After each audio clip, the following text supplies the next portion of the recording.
Hey everyone, this is my reaction to the 20th episode of Kumo Desu ga Nanika. And last episode, we had stuff happen, some pretty big stuff, like a class reunion, for instance, which is a pretty big deal because our classmates have been very separated and scattered throughout this world, some more than others. So getting to come back together was pretty cool, even though some of them do have a bit of animosity towards Sensei. So we also have Kumiko, who had a pretty eventful episode because I think she even like defeated Mother, I think. But we also had some bad news. Our body mind, I guess, got sucked up by Ariel, and I think Ariel's also on her way to Kumiko. So there's a lot going on, right? So a lot to deal with. But I think Kumiko also got a power boost, so maybe we'll be fine. We'll see. We'll see how things go. So let's dive on in and check things out. 3, 2, 1, play. Oh, our worshippers, right? Kumiko is now essentially a god. Oh, you look like a noble or merchant. What can I help you?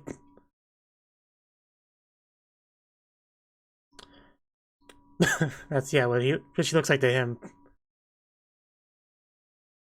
Well, believe it. How rude. Spiders aren't insects, they're arachnids. I think. I mean, yeah, right when you popped out, it just happened to be around you. I mean, it really wasn't your fault. I mean, what was you supposed to do? Just never leave? I mean,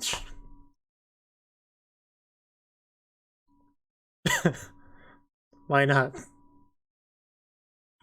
Yeah, let's hold back.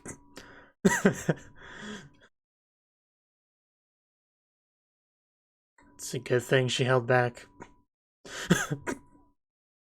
Well, apparently people disagree.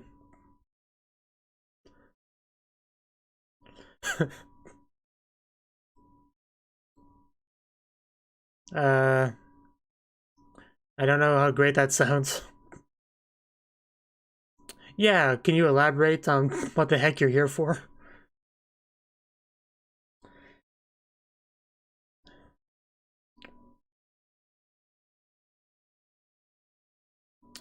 Explain it to me. Chowing down back there.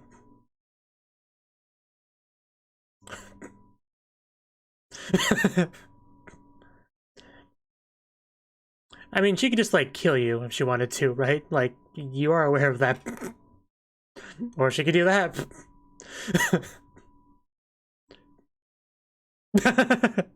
This is Kumiko, alright.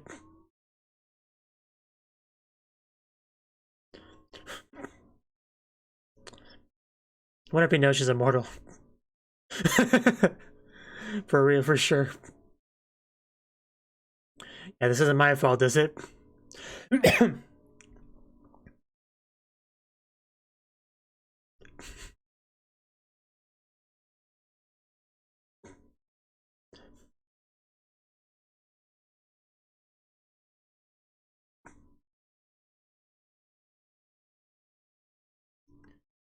But yeah, the guy with the mustache just looks so unlikable. Like, right from the get-go. Really gotta watch out for that soccer ball sensei. At least I think that was sensei.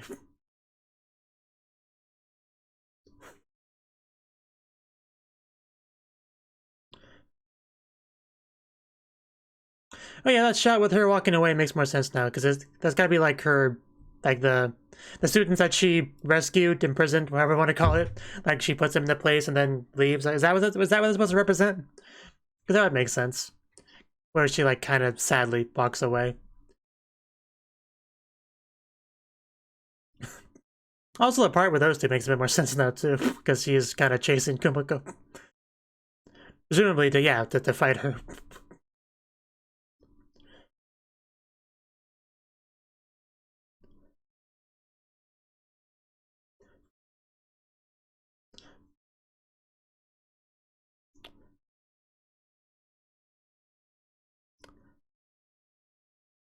More letters. Starting to feel a little bit bad for this guy.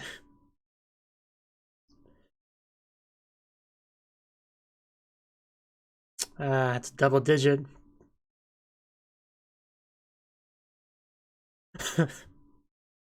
That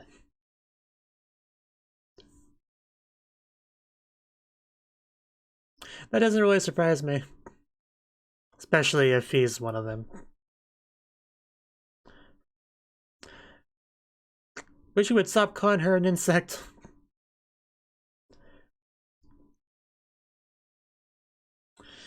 Technically. Can we at least, I don't know, throw a mushroom at him or something?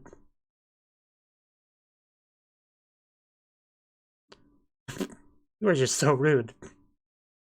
To a divine beast, no less.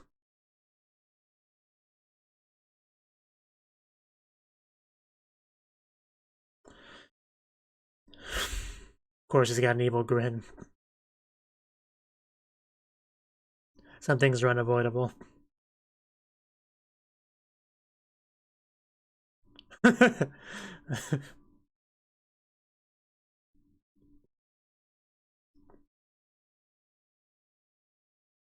Good question. Yeah, it's almost as if, huh? There's a baby.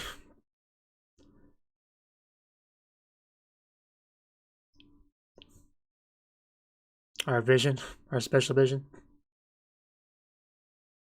Yeah. Probably stinking out the place. The smell of pork. Which actually doesn't sound that bad now that I think about it.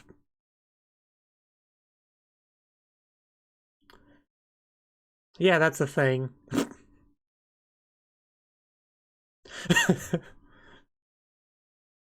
She has like a food sack. I kind of love that. Yeah, we can't stick around one place for too long because of that.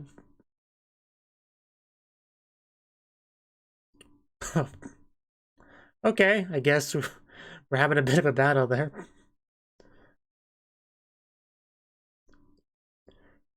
Oh, oh my god. Yeah, I wouldn't want to be on the wrong end of that.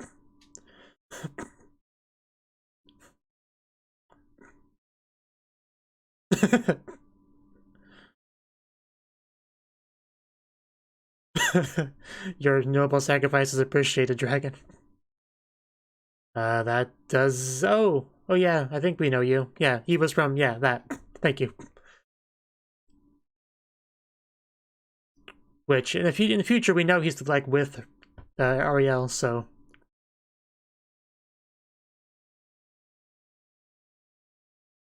So we can't trust him on that basis.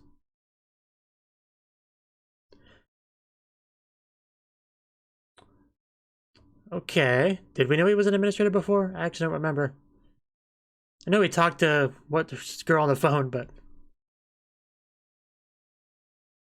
I think she's attacking Kumiko more than the other way around. Like she's literally just chilling in a tree. Yeah, like seriously, what's your intel's faulty.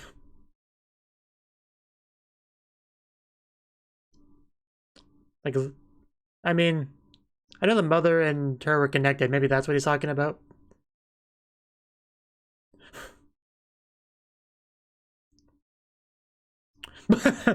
Okay, that gotcha. So it's kind of what I was thinking, sort of. Because yeah, she should be in there now.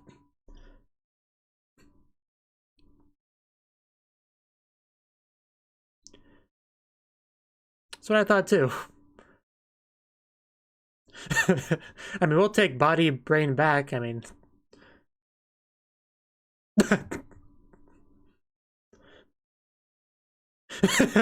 she's wait. That's actually hilarious. Yeah, she's so used to the monologuing.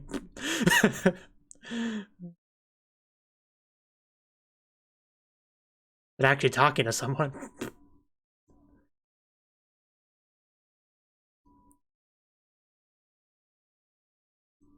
Yeah, she sounds so different when she's actually talking to someone.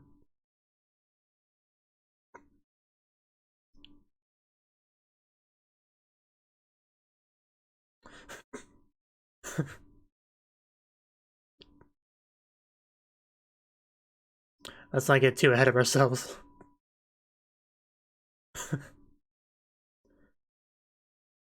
You just got a lot of demands, don't you, buddy?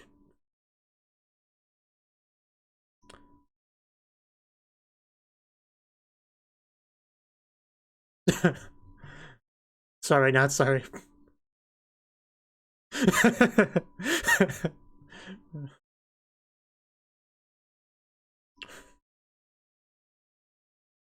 She literally just tries to survive, you know?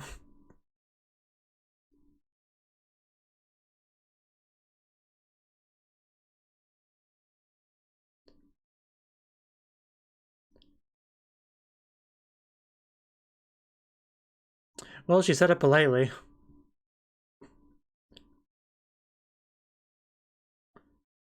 Countdown to oblivion.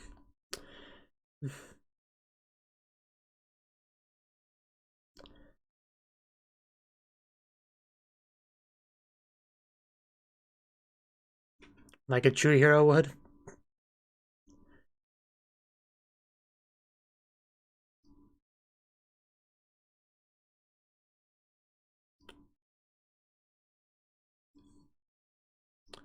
Yeah, that's what I would have said. Although, I mean, she technically saying to herself, but still.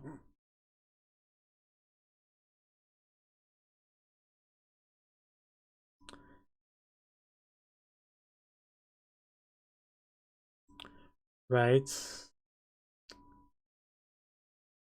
It'd be so cool to just be able to do that. Good job. Good work today.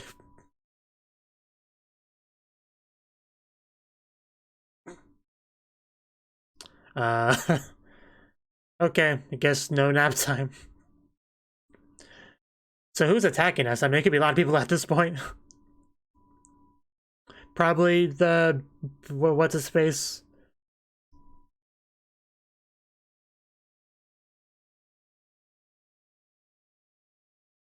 Yeah. Well, obviously they weren't just gonna let this go.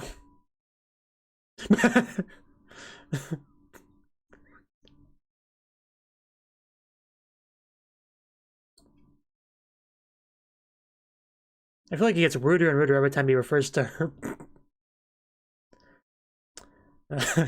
So, do you regret your actions yet? Well, I guess that just handles that. Now we can take our nap. Unless, you know, Ariel or the elves or someone else decides to attack us.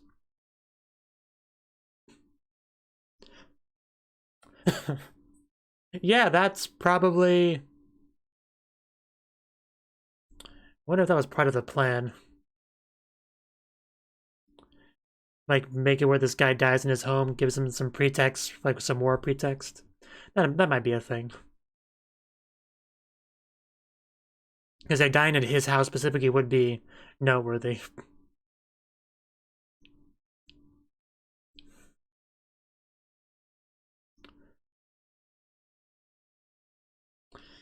Could talk to her, you know. At least try to.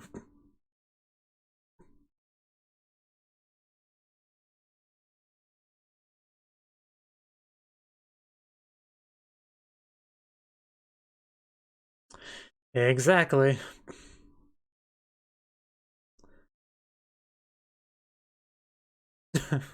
Yeah, that's a big ideally. Like, sorry, I kind of died in our house. My bad.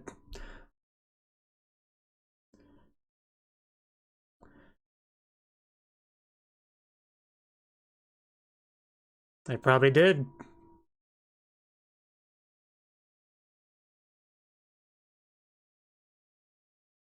You might have been the only one not aware that it was his job was to go die here.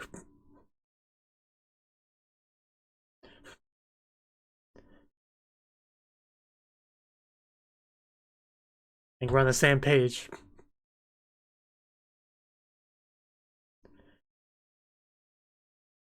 Well, they've got to have an ace up their sleeves in some respect. Like, don't they have, like, backing from whatever? I don't remember a lot of the names.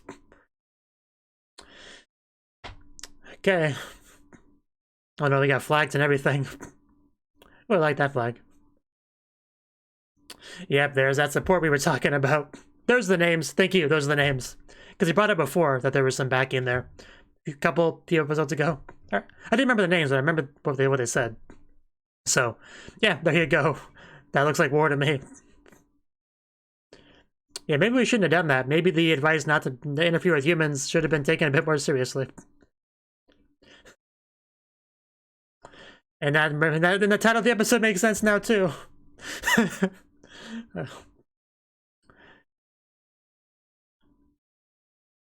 But still, Kumiko did nothing wrong. She was attacked and she retaliated. I don't blame you. Kind of.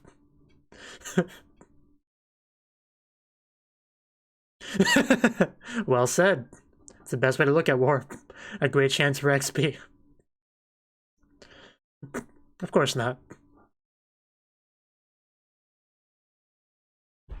And is that where we roll credits? No, we have a few minutes left. That might have been a perfect time to end the episode, but I'll take more. Not gonna complain about getting more of the episode.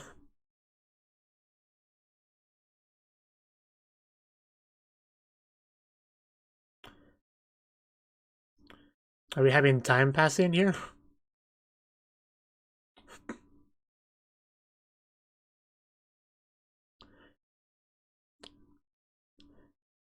Yeah, that really does look like a fairly big army. Purple looks kind of silly as a military uniform. It feels very video gamey with very distinct colors. That's the best way I can describe it.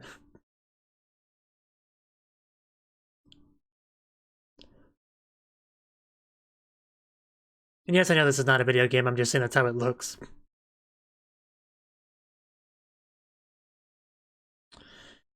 Well, they get a little bit of screen time. Still love her new body. I can't get over that. Like, just the pose she was standing in that scene. Okay. She didn't say anything, she didn't move, and she still grabbed my attention.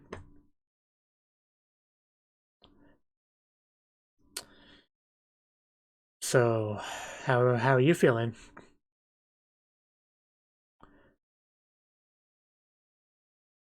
Little dust particles. Nice touch.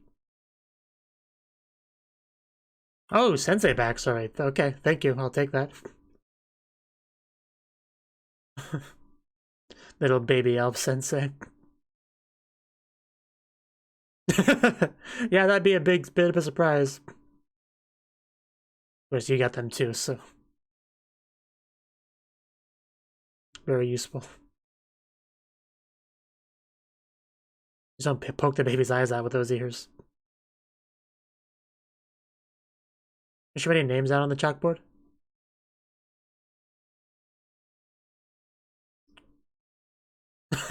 What a great teacher.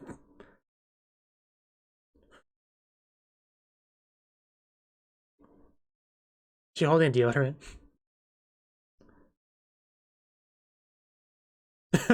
Not to brag or anything, but I was a pretty lit teacher.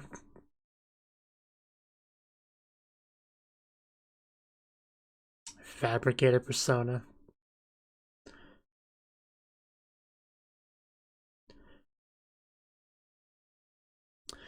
But everything changed when my classroom blew up. Page 30 of Sudezugara? Sudezugura. Doesn't really matter, but... Yeah. Imagine just like sleeping in class and you didn't even see the explosion coming. Not that it would make a difference, but... Well, you're a baby.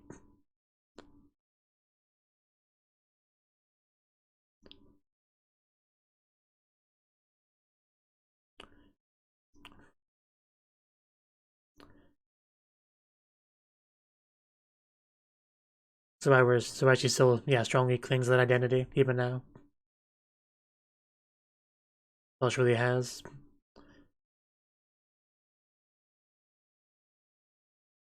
Okay. Student roster. Is that allowed to know where the students are? Backwards.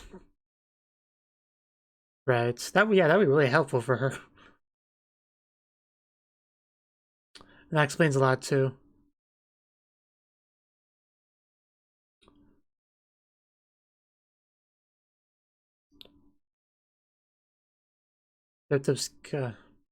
Dies in battle in the elf forest. Dies in battle in the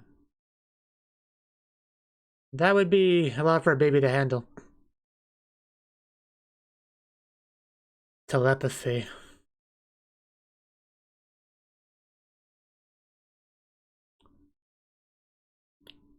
That was a cool zoom.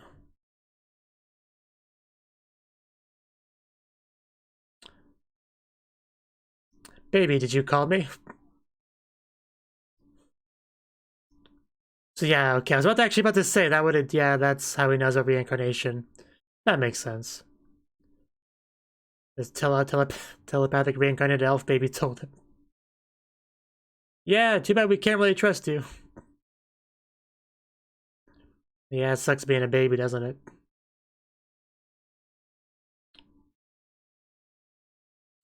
And it means necessary. So there is, okay.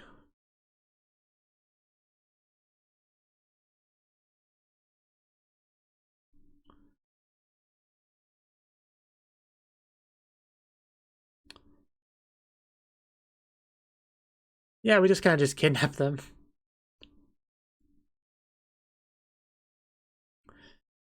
But yeah, they wouldn't truly understand, which makes things worse. What a complicated, messy situation.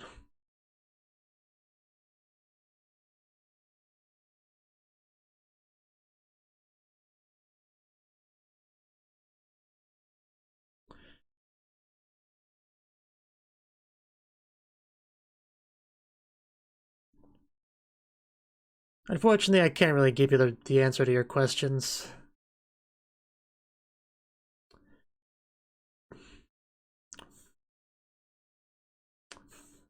And that's just kind of the note we end off on. So she said she wasn't really able to explain the roster stuff to the students. Does that mean that she literally like couldn't tell them that they were doing that she did this to save their lives? Because if that was the case, then yeah, that would definitely be a problem. If she just brought them there and was completely vague about why, and they just told them they weren't allowed to leave. Definitely some animosity could be born from that.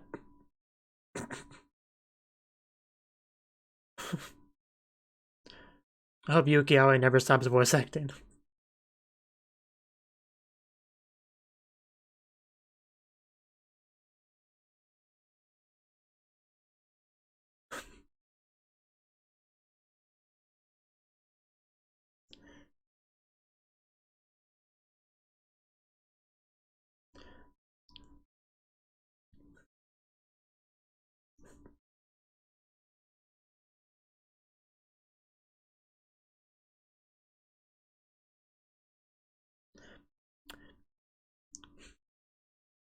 You know, her getting all those worshippers to bring her food, it's really not that different than the idol scene we get in the ED. People, all of our fans come. She's kind of on a stage. It's kind of the same thing. Stinger.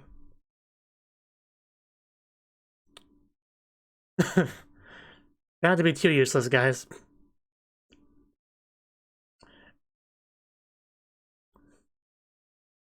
Okay, Kakudori.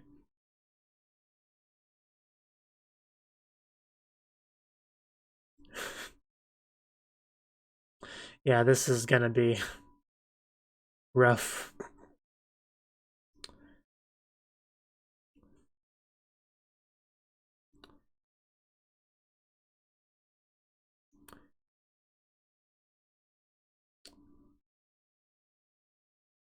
Yeah, this is where it truly begins. So I'm not in this one, am I? Wait, what? Really?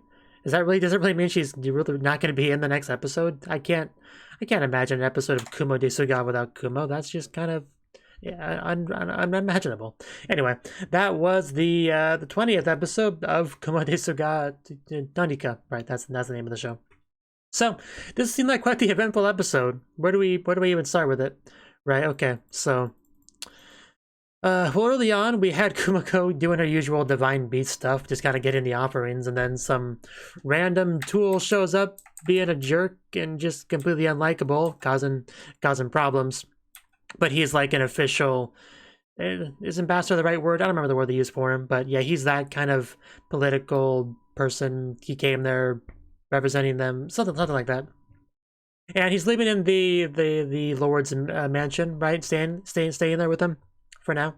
And he's kind of like conspiring against Kumiko, like plotting against her, like sending assassins after her. And of course, that was never actually going to be a threat. The real threat was a bit more shady, a bit more sneaky, right? Because they sent this guy here. Probably nobody in his home country likes him. This is probably like, they probably were like, okay, we're sending somebody on a suicide mission. Who do we dislike the most? Like, who would be the best to just kind of get rid of? Where that wouldn't be a problem. How about that dude with the mustache? Yeah, screw that guy. Let's send him. That's what I imagine that was. And they just were counting the seconds on the clock until he just died over in this Karen country's Lord's mansion, right? Because I mean, they didn't actually straight up confirm that's what it was, but they were kind of like discussing circumstances, and it seemed like that was most likely what had happened. So, and Kumiko killed him because why wouldn't she? He was a foe. He was an enemy. Tried to kill her. So, of course she kills him, right? Like it's a reasonable thing to do, especially if you're like a spider monster thingy. But the problem is that kind of was a spark, right? Sparked war, because we've been talking about for a while, kind of like war brimming, boiling, getting ready in the background, right? Like preparations are being made, pieces are being moved, people are making alliances and strategies and movements, and that's been a thing for a while, right? So it was only a matter of time before something happened that sparked it, and we can pretty much say that was this episode. Because as soon as that happened, we got armies marching. They're like, well, Oats wouldn't declare war on us. They're like, they wouldn't stand a chance. And then they have like all this backing, all these other brightly colored soldiers with them, right? So also, I think we saw Ariel in the back of that army or something in the stinger. But yeah, the point is that's a problem, right? The Lord of Karen country has always been against war. Like he even commented in this episode about how he's really been trying to avoid that, but really, if only one person's trying to avoid war and everybody else is trying to make it happen, that's only ever going to swing one way. So, yeah, welcome to war, everyone. It was only a matter of time. But also, Kumiko had a bit of a talk with that one administrator dude. I don't remember his name either, really. But yeah, he showed up. He just kind of opened up a like a portal, as he does, which was pretty similar to how we met him in the first time, right? Except that was like in the stratum, but now he's in the tree with us, and he just kind of talks to Kumiko about what he doesn't want her to do, essentially. Like the first thing he complains about is her attacking Ariel, which confused me because I'm just sitting here thinking like, isn't it the opposite? Kumiko was just kind of chilling in the water. Ariel just like tried to kill her. And yeah, that's what actually happened. But I guess what he was talking about was the body brain kind of being inside Ariel and attacking, because we knew that was a thing, that it got sucked into her, but didn't actually say she was attacking her. But I guess that makes sense. I mean, what else would she do in there? So apparently he wasn't a big fan of that. But the funniest thing about the scene was just the fact that Kumiko was talking to someone. Like, I think this may literally be the first time she ever did that. Maybe. I mean, she might have talked to him the first time he showed up, but definitely has not happened much. Like, at least 99% of the talking that she's done has just been monologuing to herself, right? And when she does that, she's your pretty usual silly Yuki Aoi self, and it's wonderful and fun to watch, right? But talking like that, you wouldn't talk like that when you're actually talking to an actual person. That's just silly internal stuff. But usually when you talk to a person, if you have even the slightest amount of social skills, you pin it down a lot, right? You try to act a bit more reasonable, normal, average, simple, plain, like more so than you would in your entertaining monologues, basically, right? So her kind of like in having to like shift gears or being like, oh no, crap, I was talking to myself there, wasn't I? Maybe I should actually try to communicate some of these thoughts to him. That's kind of the point of a conversation. That part was really funny. I didn't laugh that much, but it was really, really funny to me. But either way, so that was a fun little scene there. We didn't get much of Shun's group. It's like maybe a shot or two, but they're around too, right? One of the things I didn't expect to get was the Sensei backstory. That was some really interesting stuff, because she's obviously been a bit of a player, for sure, as far as things are going, because she's kind of like gotten the students in various locations and brought them together, right? So she's been doing that. And I mean, I didn't really know that I wanted more information on exactly the inner workings of that, but we got it in this episode, and I'm glad we got it. Right? She actually had a special ability that allows her to, like, essentially have extra information about all the students and, you know, how they die and stuff like that. So she kind of took it upon herself to, like, rescue them, is how she viewed it, and they viewed it as kidnapping and imprisonment. You know, it depends on, it's a matter of perspective, really. She brought them all together to have them stay alive. So, and it would suck though, because I mean, she would like just know whenever one of her students dies, she would just like know, right? Like she would get some kind of notification, like, well, this event that we said was going to happen, yeah, it just happened, so that student's dead. So hope you're okay with that. So, and yeah, way back in the day when she said Kumiko was dead, I did kind of think like, how would she even know that? But now we know. If that really is true that Kumiko dies at some point, then she would know. But yeah, we still don't know exactly what that's all about, because she is like immortal, so dying at all would be tricky. But yeah, at some point we'll figure out exactly what the deal with that is. Just not today. But yeah, the backstory segment, we got a sense it definitely did make me feel for her quite a bit, because she worked really hard to be like the ideal teacher, essentially, right? She like studied manga, light novels, video games, and stuff like that, which has the benefit of her being more knowledgeable about isekai and stuff like that, which probably helped her a decent amount in this world, for sure. So she works really hard to be a teacher, and then her job as a teacher gets much harder because all of her students and her die and go somewhere else, and now she has to like bring them back into the fold, otherwise they'll just die in this new scary environment, and she has to do that and to save them, but they don't see it as saving, so now she's just here and not even sure what she did was the right thing anymore. But you know, what else could she do? What should she have done? Like all that confusion and stuff. Like, yeah, just it made me feel for her quite a bit, because I don't know what the right answer is, right? But I'm sure at least some of the students maybe appreciate it. I don't know. Not too much more to say on that, but yeah, war is here. Things are escalating. And next episode apparently doesn't even have Kumiko if she is to be believed, which is crazy to think about. I mean, the one episode where we had a lot of like world building, lore stuff, political intrigue thrown at us, that one didn't have a whole lot of Kumiko, but I still think it had a decent amount. But if we really have an episode with no Kumiko, I don't know if I can handle that. I mean, I'll do my best, but I can't promise anything. So yeah, good episode, definitely. We kind of enter the new phase. It's our next episode, I guess. So until then, bye. Thank you for watching, and a special thanks to Cnouki and Ryan for supporting the channel. If you enjoyed this video, I hope you consider clicking the like button and leaving a comment, because that's a great and easy way to let me know that people want more. If you want to do something big to help the channel, you can support me on Patreon and get nice benefits like early access to certain videos. See you next time.